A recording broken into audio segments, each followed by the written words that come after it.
Hey, Virtual Mom Squad. We're back with another Bad Blind Moms episode. I am Bridgit Kenning Pulpeter.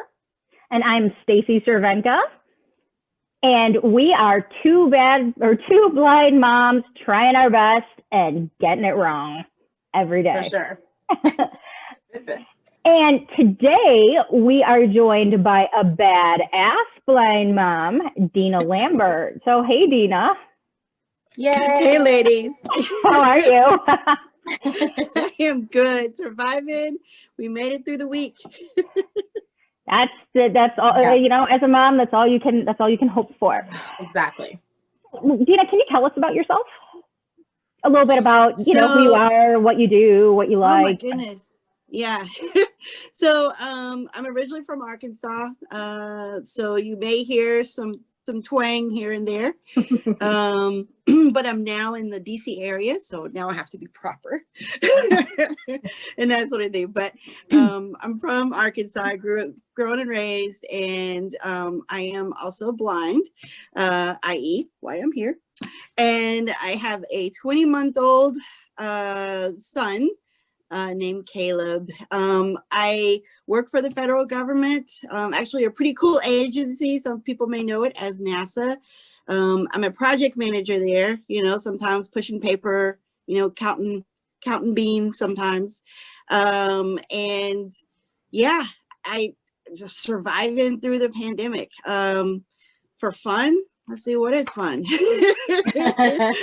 Some moms would say folding laundry, washing dishes. That would be the thing lately. But before that, I was a Girl Scout troop leader and robotics coach, and I got a chance to travel to some other countries. All the cool things that I can tell Kaleb when he gets older. That I had a fun. I often think that, like, I spent my 20s going all over the world, and now I barely leave Lincoln. Like, it's a totally different life. It's like a different person. Oh yeah. The world got much, much, much smaller. Much smaller. I'm hoping yes. to make it much bigger, but we gotta go through steps. Yes. So, yes. Right. It'll expand. Well, so to get into it, so one thing we're talking about with Denna tonight is Denna happens to be an adoptive mom. So Denna, to get into it, why did you decide to pursue adoption, and did you have any concerns going into it? Oh my goodness. I would say, how, like, for me, so I'm single and I'm turning 40 this year. Woohoo! And so around like 28, when I turned 28, there was like no inkling that I wanted to be a mom. And then a lot of my friends started to get married and have kids. And of course, our relationships changed. We were no longer, sipping on wine on a work night, anymore, having Bible studies while sipping wine. Hey, well, that's another show. But I started, having those really deep thoughts of, hey, I would really like to have, a family of my own. And at one of my checkups with my gynecologist, he's like, are you thinking of having a family? And at this point, I'm 35. And I was like, well, I don't know. He said, well, you might want to consider freezing your eggs because you're turning geriatric. I was like, what? I'm not old, but as far as having a child, if you're geriatric, then I'm already 40, so then I'm number. Like fossilized or something. Yeah, exactly. So once we, had the discussion, and I went and I saw a fertility specialist, and those people are no joke. They, going through fertility treatments, or at least the assisted fertility, journey is, that is a whole nother subject. But what I realized is, hey, there's something different out there for me. And I've always wanted to adopt, even when I was a kid. My mom, pursued adoption as an option, when she was wanting to become a mom. So it's just always been there, the thought of, hey, there already could be a child out there that needs a home, and if I have the means and the ability to do it, why not? So that kind of sat better in my soul, if you want to say, or in my spirit, of choosing adoption versus fertility, while those are both equally good means of becoming a mom. You know, we all become moms from a lot of different ways, you know, and adoption was the one for me. So, you know, I started the process back in 2017. And it took almost 2 years to complete the process. So now, I guess, can you tell us, so how did you decide which adoption agency you wanted to work with? And did your blindness or singleness factor into the decision of who you would work with? Yeah, so actually, oh my goodness, adoption, particularly like domestic adoption, comes with its own, I don't know if it's called landmines or just things that you should know, but you don't really know until you actually get into it. And so what I did not know, you know, I thought there would be this website that I could go to and, you know, pick a child and that's, you know, that's what we do. But it's the total opposite. And the way that it works is, at least in the domestic adoption world, is that you work with an agency. You, in other ways, you can work with attorneys, but I chose an agency route. And then they work with mothers who are expecting and showing them a wide range of families who are eligible and approved to work with or to go through adoption. So it's essentially, the agency is the first person that introduces you to an expected mom. And I wanted to find an agency that had a positive kind of attitude or understanding of disabilities or people with disabilities, but also people who are blind, because we all know blindness kind of sometimes comes with its own misinformation. So I actually called and I interviewed, you know, some of the agencies in my area. Some of them were like, what? What? You're and blind? When you say in your area, you mean like the Greenbelt, Maryland, DC area? Well, actually in the DC metro area. So Greenbelt is the city that I live in, which is a suburb of DC. So a lot of people know it as the DMV. So a lot of agencies will work across that kind of not tri-state, but you know, DC, DMV stands for DC, Maryland, and Virginia. But also some organizations are very strict in their definition of who is an eligible parent, eligible adoptive parent, and sometimes being single is a characteristic that they, you know, may view as not being eligible. So those were two factors that I really had to kind of be upfront, because if an expected mother sees a profile and she has an initial reaction to the statement in my book that says I'm blind, I want the social worker that's going to be with her to have, you know, a positive reaction, because I'm not there to be able to work out those questions, you know, initially. So I decided to work with an agency who had some experience with working with parents who are deaf, parents who have had mobility related disabilities. They had not at that point worked with someone who was blind, but actually when I started working with them and beginning the process, they were great. They were awesome. Would you be able to tell us the name of the agency? Yeah. So I worked with Adoptions Together.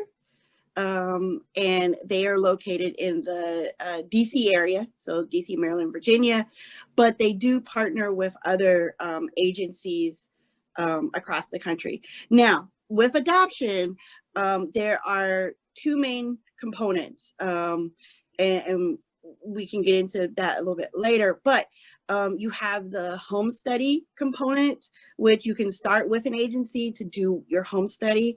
And that's basically where you're inviting a nice social worker to come into your home and ask all of the most intimate questions. And you have to answer them. And then the second component would be helping with the matching process. So I ultimately was matched with a different agency, but that agency does not do home studies. So I wouldn't have been able to start with them anyways. But Adoptions Together was the first agency, and then Angel Choice Adoption Service in Arkansas was my matching agency, where I was able to be matched with my son's birth mom. And before you actually selected an agency, and even before you met, anyone, a caseworker to an initial contact, because my husband and I, 2 times were in the beginning process of adoption, and then both times I got pregnant. So that happens. Right, yeah. So I'm like, apparently we are not adopting because I don't want to be pregnant again. So because apparently that is the variable that anyway. So but for some agencies that would because I spent a lot of time just researching online before we even went around to different agencies to meet with caseworkers. I'm just curious for your process, how many weeks, months, whatever, did you actually spend researching before making that decision?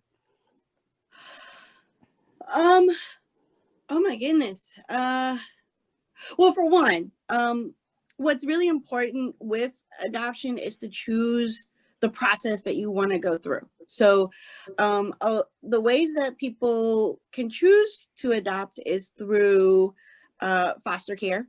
So that's going through a state agency. So and that's what Greg and I, we're going to pursue that route. And then I got pregnant, and we still dream and really hope to do that in the future when the kids are maybe both in school. So actually, the foster care system has its own kind of unique characteristics with it, some of which were a bit I didn't know how I was going to do that as a single mom, because as a blind person you have to think of logistics and some of the requirements for getting children to and from different types of therapies or appointments. And I'm also full-time working. It wasn't quite the choice that sat well with me, even though, again, it's a very good, option. The other option that I could have done is international adoption. And we do find a lot of children who are blind through international adoption. And I kind of felt like, man, I would love to have a blind child. But some of those countries do not offer adoption to single women. So that's, and international adoption is almost twice as much as domestic adoption. So that is a real factor that you have to consider is how much financial support or backing you have for that particular process. So to go to your question, how long did it take? I think I was researching for about a year, maybe in starting in 2016. I thought at first I wanted to go pursue a PhD, but I realized I couldn't go into debt. I'm pursuing a PhD. So I chose a different kind of expense, which was to have a child. So my research phase and sadly, this won't make you more employable. It'll match. Right. That's true. You could have expanded your world, but you chose to shrink it. Yes. So it took about a year researching. Not to say it has to take that long, but I was also in this phase of wanting to live life. So I had a bucket list of things I wanted to do that I knew would be much harder as a mom. So, that's why I traveled and I, did crazy, assignments, for work and stuff. Yeah. So I would say in earnest, I would say calling, interviewing, going to information sessions, that probably took 6 months, because again, it's kind of a sobering idea that, wow, there could be a child coming and living in my house. Yeah. But yeah, the agency that I went with, they had an information session. I just had a really good, feeling about them. They had a kind of a soup to nuts. I don't know what the right analogy is, but they had a complete kind of offering of starting the process to aftercare, support, and that right now looks like support groups for adopted families or camps for children who are adopted. So that's ultimately also why I chose them, because I wanted, a complete kind of wraparound program for my son, not just when he was a baby to, as a teenager. Because with adoption, it's not just, bringing home a baby, it's being prepared to answer questions related to, well, why am I adopted? Why who are my birth family? Can I have contact with them? All those things that come up at different stages.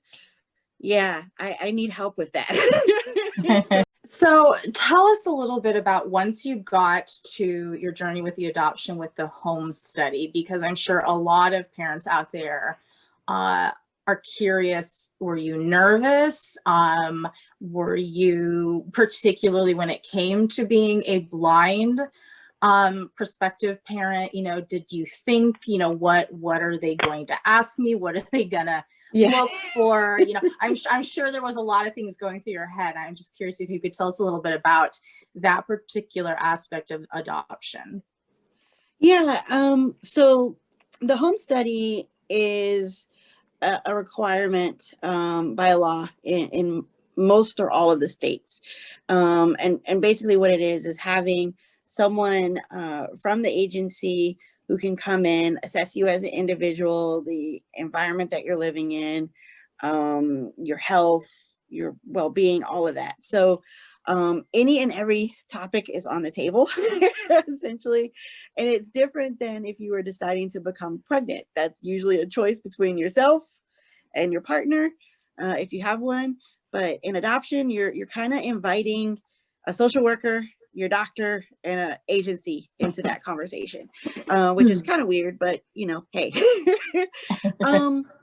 I definitely was worried because we, as blind people, have had different types of experiences with social workers, either having, overly, concerned strangers contacting social service agencies about our ability to care for children, or just the perception that this person is questioning my ability.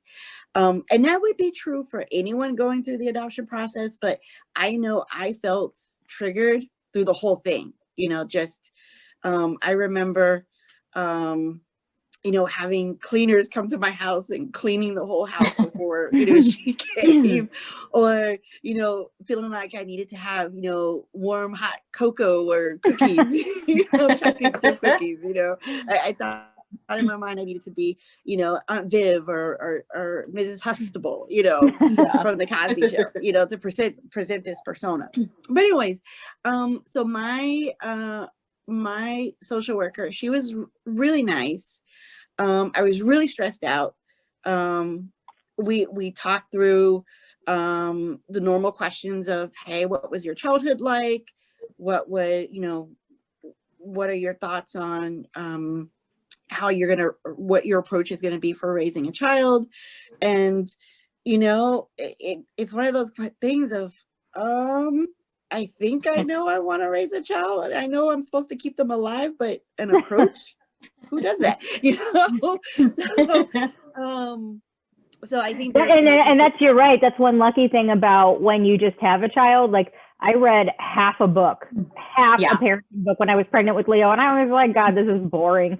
Yes. So you don't have to have an approach. You can just kind of do whatever. Where if you're adopting, I'm sure that you have to be like, well, you see, we're going to use this method, and Yeah. That's what. Much more That's what's intentional. really scary, just because I could have decided to go get find a sperm donor, and that was it.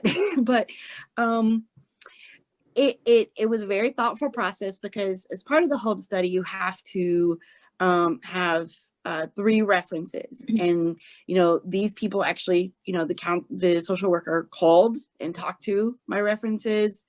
I think she may have even visited one, and of course I chose my friends and my neighbors, but in that process they had to be honest about their feedback, and they did share their concerns about how I would handle a child, and that brought up a whole nother emotional level. But I'm glad that they felt honest, able to be honest in the process.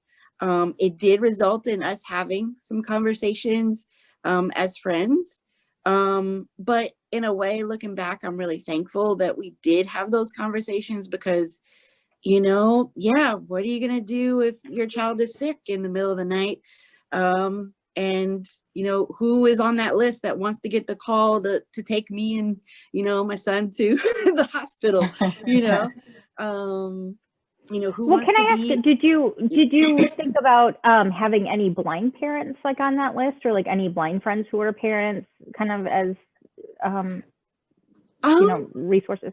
Yeah, actually I did. And what initially happened was I was so like kicked up about just all of these questions, and really interpreting it as doubts on my ability, that I like sent her like documents of everything related to like being a blind parent. Sure. And I signed up for all these trainings and parenting classes, and ultimately what I was really surprised, of course during the process she has to be very straight faced, very objective and stuff, but at the end of it, when she saw I was kind of really spinning my wheels, just really trying to prove to her that I could be a parent, she was like, Dina, don't sign up for any more stuff.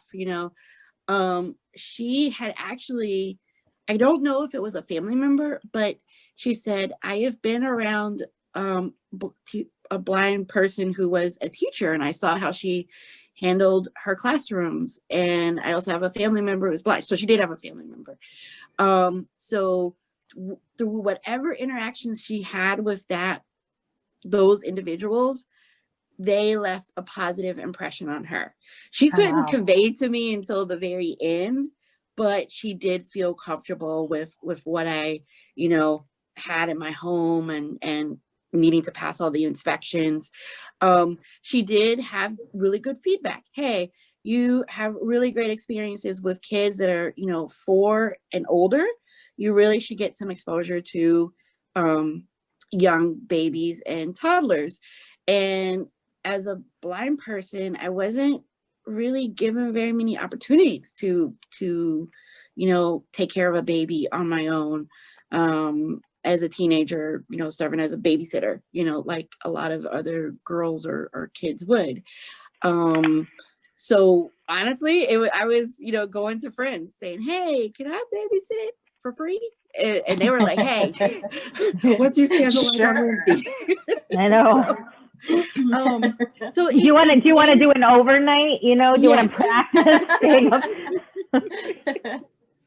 So actually I did. I actually got a chance to babysit or be a mother's helper for a mom that had 5 children, and she had twins, a newborn set of twins. And so she was just so happy to get a shower. I bet. She was so happy whenever I came. So but it was a really good process. It was a sobering process. I had to find people who would be willing to be guardians, for Kaleb. in case something happened to me. And that's a real conversation, you know, to have with somebody. So the home study was challenging. I think a lot of my own history came up, you know, intermingled with the questions, probably more so just because I'm blind, and we all face discrimination, and we all face these really negative experiences with misconceptions or people's fears. But thankfully it wasn't a problem, and having a good, you know, references, but also knowing that I needed to build a bigger village, you know, that my neighbor, she's awesome. I had a perception going into the process that she was going to be like a grandma, you know, to my son. But with her being a 71-year-old woman, she didn't want me to go into that process assuming that that would be the case. And that was a real conversation we had to have, but that led to me really actively pursuing relationships with both blind and sighted parents, which, you know, have been really great. No, can you tell us about how you were introduced to the baby's mother, and kind of more about sort of the, you know, the whole process, the whole journey that you went through? So, okay. So the agency I went with, they partner with like a publishing or marketing agency, because a lot of adoptive families, hopeful adoptive families, have to create like a profile book. And it's basically like a little magazine of advertising who you are as a person, and you can take all the nice pictures and stuff. So initially they wanted to take out the pictures with my cane and my dog. So we actually had to have a conversation to say that this is who I am. I have a cane, I have a, you know, I use a guide dog. So it was a book that was given to my son's birth mom with other families who had books. I even created like a Facebook webpage in case some mother out there would want to find me. But her and my son's birth father actually looked at the book, and they were happy with what they saw. And when I got the phone call, it was actually January 3rd of 2019. And I was like, what the hell? You know, like, they're calling me. At this point, I was technically unemployed because we were on furlough. So I'm already emotional. But you know, I was like, did you read that paragraph that says that I am blind? Because I had a paragraph that said, hey, I am, one of my characteristics is that I'm blind, but you know the spiel that we do kind of on our dating profile, you know. Guys, hold on one second. I have some thoughts. Hey guys, you need to go back into your fort. All right. If you guys keep coming out, then you're not going to be able to sleep in your fort, and you're going to have to sleep in your bed. I know. You know what? Don't worry about Josie. Worry about yourself. You take care of you. Okay, why don't you, can you go get Dad and see if Dad can test you guys back into your fort? Please, come on. Okay, go with Leo. Oh, goodness. Hold up, how many children do you have? 9. No, I'm just kidding. You're not Lisa. No, 2. Leo is 7 and Josephine is 3. Oh, and he wants her to be in a fort. Okay. Yeah, no, they're sleeping in the fort. They sleep in the fort on weekends. And then Greg goes out into the wood shop, and I'm like, Greg. Which, I mean, to be fair, I'm sitting here on Zoom. It's not exactly like I'm, you know, like feeding the homeless at this minute, but like, I mean, like, still. Okay. Yeah. I'm educating fellow blind parents. Hello. Okay. Anyway, go on. But literally, as soon as this is over, I'm gonna come downstairs, and there's gonna be like Legos and play food everywhere, and so I just know it's happening, and I'm just being zen with that for the time being. Right. But yeah, so I got the call January 3rd. They saw my profile. I wanted to confirm they, you know, saw the part that I was blind. And I asked the adoption worker, I was like, hey, are they sure? Are they really sure? Because I didn't want to get my hopes up, you know, Yeah. and get ghosted, you know. But they said, yeah. And they wanted to talk the next day. So we set up a conference call with them. And so I talked to her, I said, hey, are you, again, I wanted to lay my own fears about, you know, about them knowing I was blind, but on their side, they were making a much bigger decision. They were making a decision of who's going to be the mother of, you know, their child. So, so we talked, and what it came down to it is they saw the things that I had been involved with scouting and, you know, volunteering and, you know, whatever. And those were the things that they wanted for their son, you know.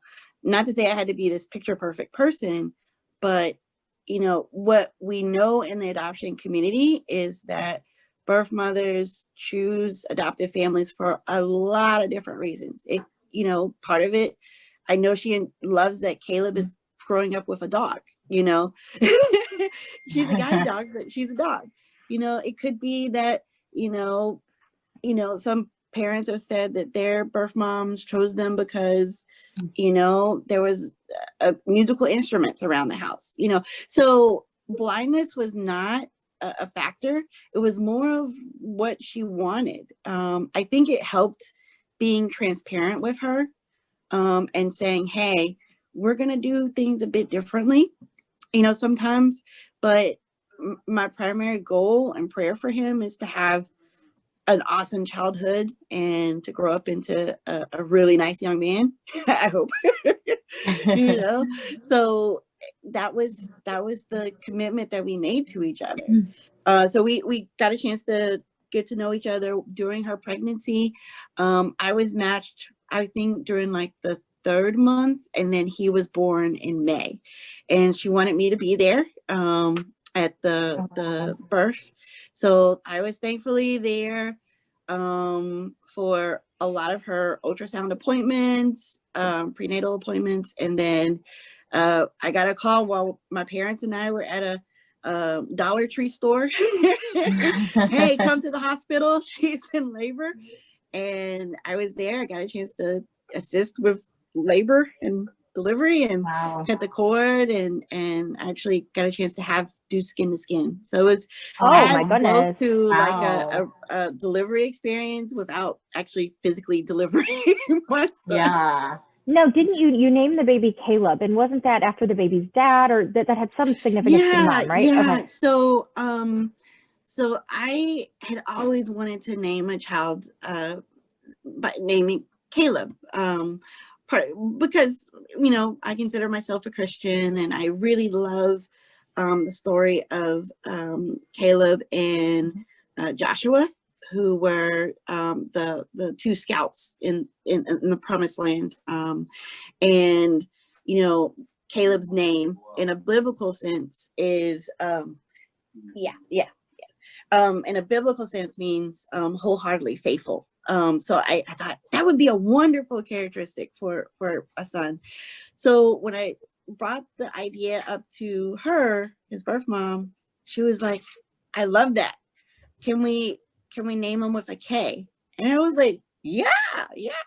So I was really lucky in that we both came up with the name, because the letter K has really deep meaning for her, because of family tradition. And I got the name of Kaleb because of my sense of faith. And then he actually has his middle name from his birth father.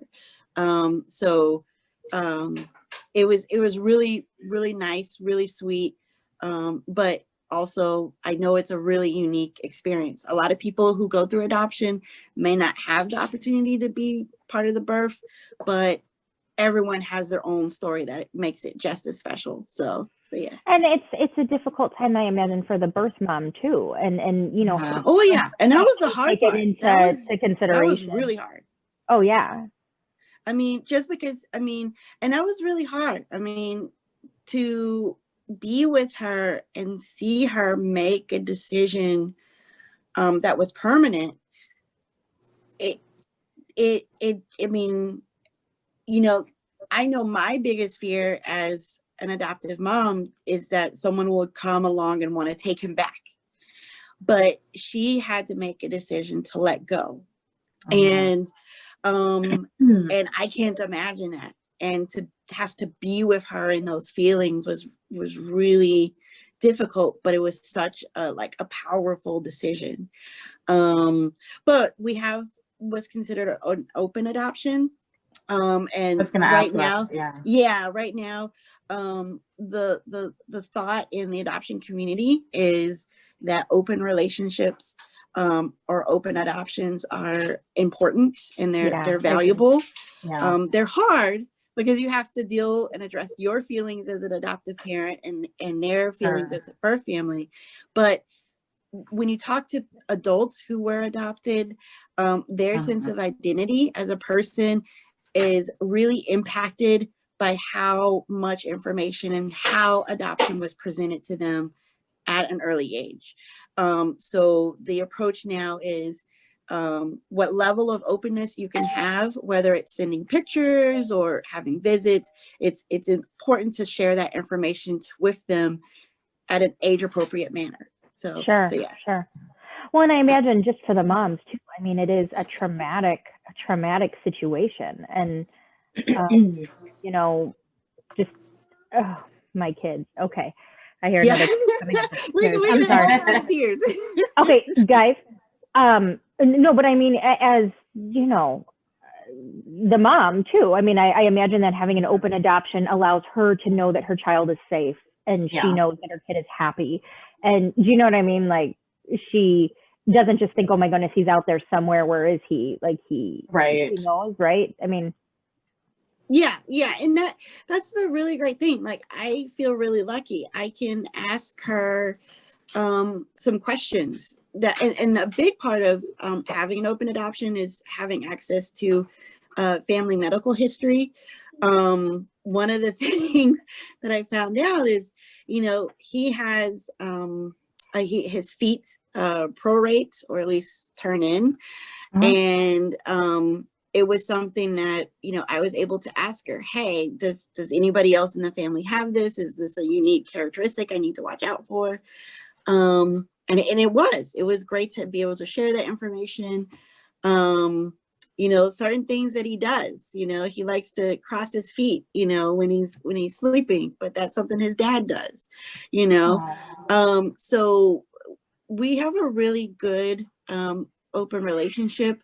It's a journey, so it may change over time, but at least right now, within what's called the adoption triad, we know that we are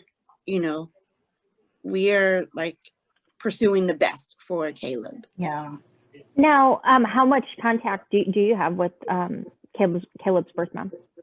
So we text a couple of times a week, send them pictures. We've done FaceTime. We have had visits with them, but prior to COVID. But sometimes just being real honest, sometimes it can bring up a lot of emotions for me. Sometimes I feel like I have to present myself as this perfect person, and he has to be this perfect child. We all know toddlers, if you wake them up from a nap, that is not going to be pretty. And you're like, I promise he's happy. I didn't just beat him. So, sometimes, I need to be in the headspace, but also, I know she has to be. And sometimes when I've offered, for a visit, she may not be ready. And that's okay. That's okay. We're in this together for however long, So, and that's something through the training classes and with meeting other adoptive families, they tell you that, hey, sometimes, the relationship changes over time, and that's okay. There's no fault either way. The point is that he knows or will know is that the decision for him to be placed for adoption was made out of love. It was not out of haste. There was a lot of thought brought into it. He was not abandoned, and of course we would love to have been able to address the reasons why adoption needed to be considered in the first place, but because it was considered, it wasn't done as haphazardly. It was done with love, and that's my hope and prayer, that he would grow to understand that. But I know it's going to be a lot of interesting conversations as he grows. I remember when I first came home with him. So we were in Arkansas. I flew home with him at day 14. I was able to go to court to finalize his adoption at day 10, which Arkansas has a really short termination period or finalization period. In Maryland, it's 30 days. I would lose my mind if I had to wait 30 days. Yeah. No, actually, it's 30 days for termination of rights. 6 months you have to wait before you can finalize. But it's different in each state. But anyways, so I guess, what would you say is your biggest piece of advice for blind single parents? For any blind parent, whether you're married or you're single, I think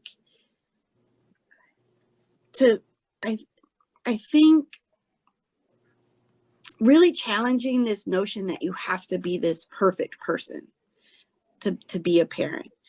I think the key component of what you need is love and perseverance and a bit of tenacity to figure things out, because that's what you're going to need. You're going to need love, because love is going to drive you to wake up at 2 and 3 o'clock in the morning consecutively on end. Are you sure that was love, or fear that if we let him starve, we go to jail? A little of both. Yeah, I can't comment.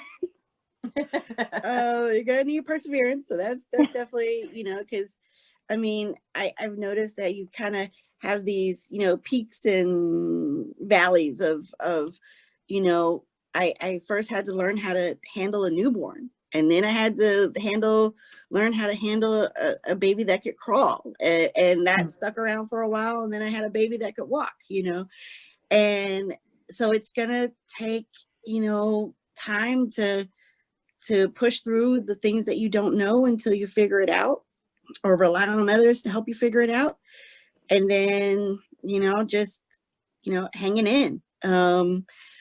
So I know for myself, I struggled a lot with feeling like I had to be perfect, and that every single challenge that I faced was just because I was blind.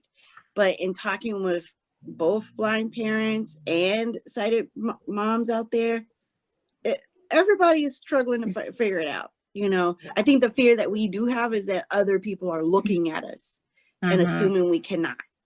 But in the adoption process, a lot of people like to say your baby is out there.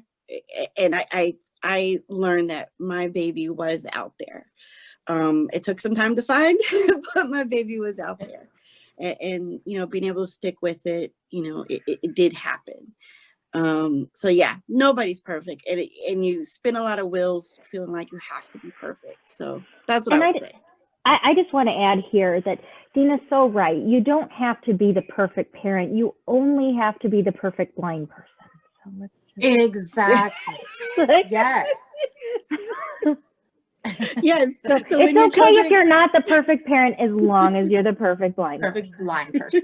Yes. The only thing that matters. You can pick one. Pick one. You have to be one or the other. Yes. You gotta have to have. You either have to have great cane skills, or you have to know how to bake. You know. Yeah. You have to have one or the other, because if you don't have either, then sorry, yeah, it's not good. But when you achieve perfect blind personhood, you're perfect at everything. Yes. True. So tell me when you find that standard. This is the standard to which we all must strive for.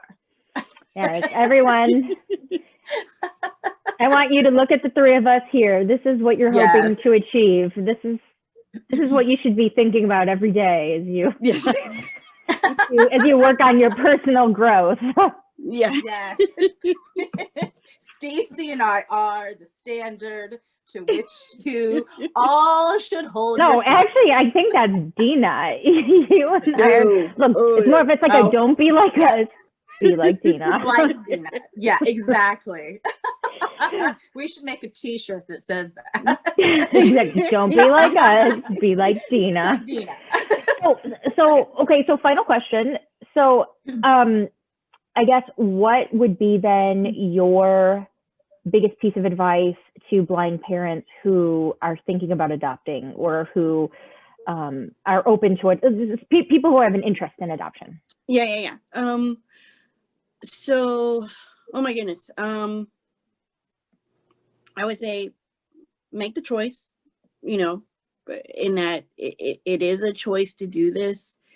You're not coming in as a savior to these kids. You're choosing to build your family through adoption. The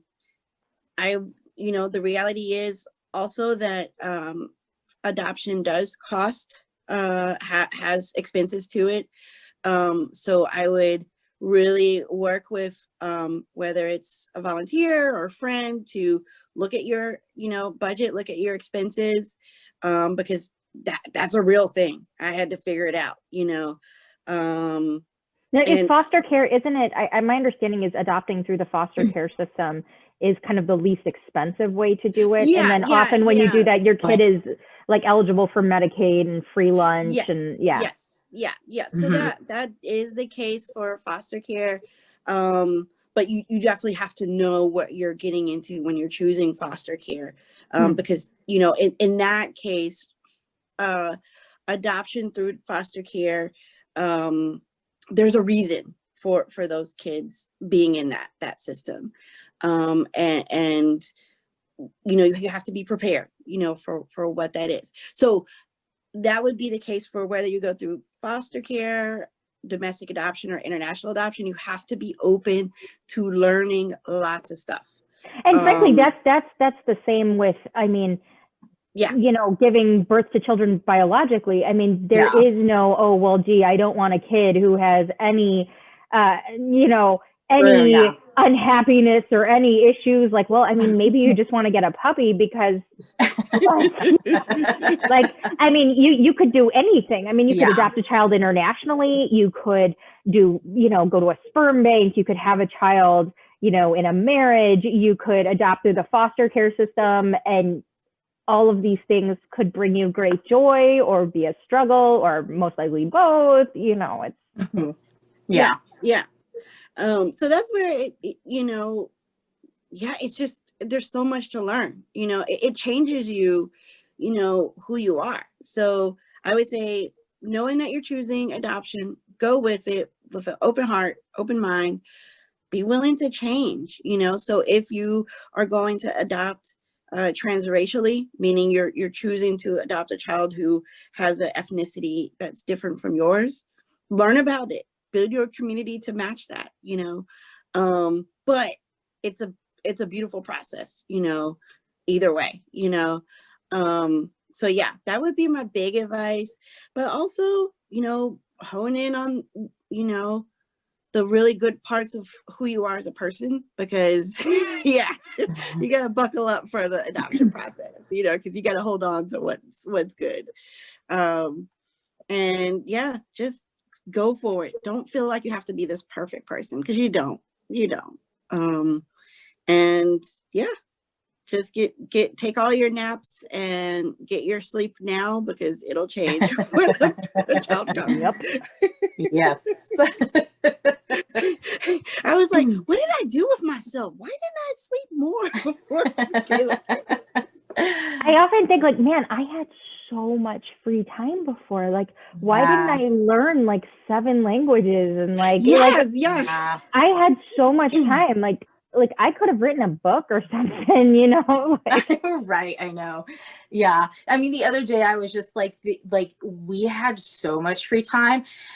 Like, sometimes the thought of having that much free time is amazing, but I'm also like, I feel like, what would I do? Because now it's just like every minute's taken up with something. Oh yeah. I'm like, Oh, I don't know if I could handle going back to like not really having much to do. Yeah. The thing is, I'm so happy to be a mom during a pandemic than being like a single person, at home without during a pandemic because there's just so much, coolness that comes from picking up peas off of the floor or doing endless amounts of laundry that are not your own. See, I feel like I was busy before I had kids, like when I was single, but it was all focused on me. You know what I mean? Right, like exactly. it was different because like, you're busy, but it's all about like, oh, I'm going to the gym and then I'm going to go get coffee and I'm going to meet friends and then I'm going to go home and watch a movie. Where now it's just like, oh my God, I have like an hour between when the kids go to bed and the Daily Show. Like, what do I do with this chunk of time? Like, like, choose wisely because you can only do one thing. Exactly. Oh yeah. That's why it's like, if a show sucks on Netflix or whatever, you have 10 minutes to get my attention with that show. If you can't do it in 10 minutes, I'm not wasting my hour of free time. I'll give it an episode. Okay. Bad blind mom question. What shows have you binged during the pandemic? Yes, great question. Ooh, I'll share first. And we'll talk about new ones, not ones that like, okay, for me, I always binge watch Parks and Rec for like the 95th time. But for me, it was Shameless and Schitt's Creek, The Last Czars, and then of course season 4 of The Crown. Oh, I gotta watch those. Huh? Okay. Bridget. I'm the same way with books. Like I do so much that I have to actually stop and think like, what have I watched? The Crown, season 4 of The Crown for sure. That was one of mine. Oh, this is an old one, but it's a pretty good throwback. I did binge through Dawson's Creek. Oh my goodness. Like now watching it again as an adult, I'm like, oh my God, like why was this show so great back in the day? But I stuck with it and I binged through the whole 6 seasons again, and now I don't have to do that again.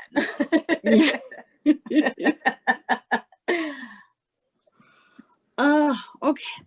Let's see. So for the dark dystopia moment. Yes. Not to say we need any more of that. We have enough of that in the real life. But it took me some time to find Handmaid's Tale. So I find myself, saying praise be. Blessed be the fruit. I said praise be long before that show. I've never seen that show, but it's pretty good. It's pretty good. Yes. Let's see, A Different World. Yeah, that was the spinoff. With like that was that whole yes. Oh my goodness, I'm a Star Trek fan, so I'm watching all the Star Trek series. So is my husband. So Star Trek Discovery and Star Trek Picard, all of it. So I got a 2-year-old, so there's not much time. So those would be my 3 shows. Yeah, Daniel Tiger's Neighborhood. Yes, exactly. So I'll say this. Okay, everyone who knows me knows this. Before, Hamilton came out on Disney Plus on like July 4th. It is played in our house 5 days a week since then. So first Greg loved it, and then I started liking it, and then Leo started like saying, "Mom, I mean, are you gonna want me to turn on Hamilton?" Like, yeah, come on. So then he just wanted to turn it on. Now Josephine is the one who asked for it like every day, and like it's not all and watch it, but it's like the soundtrack of our pandemic. Like when we look back on the pandemic, like, and it's so funny because like Greg and I know the words completely. Leo knows them like surprisingly well. Like when I hear him singing these big words, I'm like, well done, child. And Josephine, it's so cute and silly. Like, she loves Here Comes the General and Washington on Your Side. However, That's hilarious. I'm afraid, because she also likes to go around the house going, how does the bastard orphan son of a whore? You know she's gonna go to school. You know, because you know how does a bastard orphan son of a whore and a Scotsman, and you know Josephine's gonna like sing that someday. Yes, so we try to tell her, we try to distract her. Like when it comes on, Greg and I are like, "Hey, Josephine, come over here!" Like, oh my god. Oh my have you goodness. seen Hamilton, Dina? Yes. Okay. Yes. Okay, I wanted to Yes. make sure that you were on the level, and Oh yes. Yes, exactly. Yes, I am Ross there. and I have seen it live. that's impressive. Was that with the original cast? No, unfortunately, no. It was the actual Broadway touring cast though. So Ooh. it was really good. Like we were in love with the music as well. We listened to the soundtrack for a long time. And then when they toured to Omaha, we would have bought tickets, to be honest. But we actually won tickets. Seriously? And we had, it was amazing. And we had amazing seats. Yeah. And it was, I mean, live. And again, this is an actual, like, these are Broadway performers too. So it wasn't, like high school production. Nothing wrong with high school productions. Just saying. Oh yeah, I've been to plenty of those. But it was, I mean, live was just a whole other level. It was I would love if they had more, I don't know, like you could like pause the play and then have the descriptions of what's going on, because the descriptive track wasn't all that fulfilling. Yeah, But on the because Disney there's so much yeah. content, Yeah. So yeah. Well, I'll I'm have to sure we'll show- all go get to see it when our children are playing it in high school. When Leo is Lafayette and Right. Eliza and Kaleb is, Oh, Hamilton, and Yeah. so we'll all be watching our children. Yes. we'll be the moms in the rehearsal, the umpteenth rehearsal. Oh, There you go. I have a performing background and I studied vocal performance. And so obviously like I'm really, really into this stuff.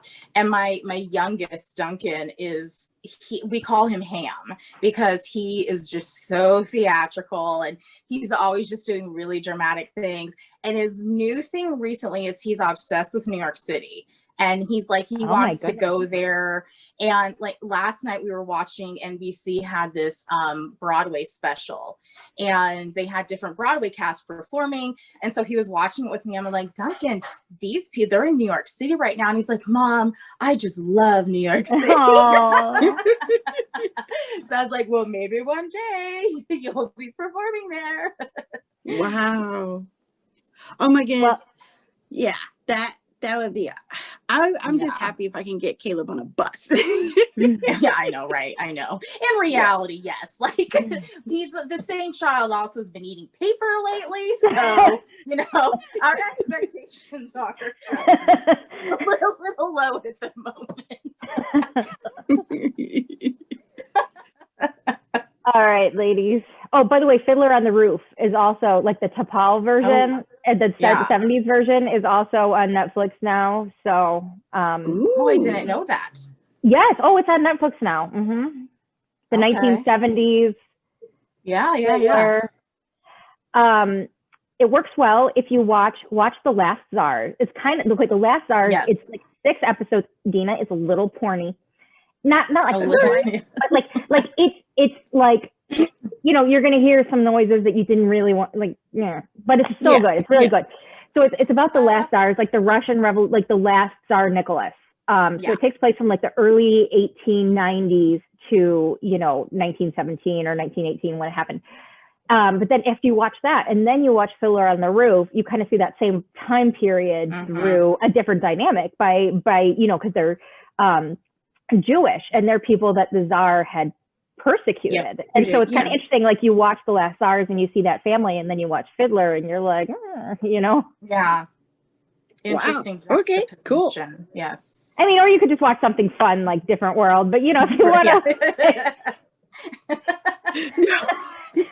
If you really want to get dystopian, watch The Last Czar. Yeah, that's true. No, yes, The Last Czar is very dystopian. Like the scenes with like Rasputin, they just did not need to be in there. Like, that's like they just did not need to be there. I know. It's like we know this. I didn't need to see it. Right. I mean, it's so good, Dina. It's not like, I mean, it's a good, it's like a porn with a story. Okay, cool. I'm down for that. It's a little bit better than the Pizza Boy, you know? Yeah. It has more of a narrative arc. You gotta watch it though. It's really good. I promise. It's genuinely good. This is what happens when we film this late. It just devolves. Okay. Well, yeah. So, what shows have you been YouTubing or Huluing or whatever it is you do? What Amazon Prime, all the things. What shows have you been binging during the pandemic? And if you have any questions about adoption, or what it is like to be an adoptive parent, I'm sure, please feel free to ask them below, and we will get in touch with Dina, and I'm sure she'd be happy to answer you the best they could, or best she could. Good night. Thank you so much, Dina. This is amazing. Thank you for having me here. Of course. Yeah, it was great.